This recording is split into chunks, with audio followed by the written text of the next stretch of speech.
ഇടവകാരനാണ്. 96 മുതൽ ഡിവൈൻ ധ്യാന കേന്ദ്രത്തിൽ പലപ്പോഴായിട്ട് ഞാൻ ശുശ്രൂഷ ചെയ്തുകൊണ്ടിരിക്കുന്ന മക്കളാണ്. ഞാൻ വിവാഹിതനാണ്, അമ്മയുണ്ട്, പിന്നെ ജീവിത പങ്കാളിയുണ്ട്.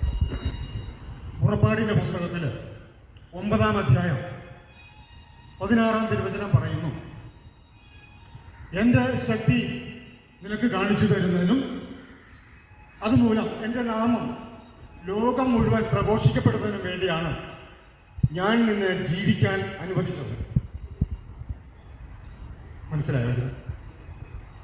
എൻ്റെ ശക്തി നിനക്ക് കാണിച്ചു തരുന്നതിനും അതുമൂലം എൻ്റെ നാമം ലോകം മുഴുവൻ പ്രഘോഷിക്കപ്പെടുന്നതിനും വേണ്ടിയാണ് ഞാൻ നിന്നെ ജീവിക്കാൻ അനുവദിച്ചത്. Praise the Lord. Hallelujah. Hallelujah. യേശുവേ നന്ദി, യേശുവേ സ്തോത്രം.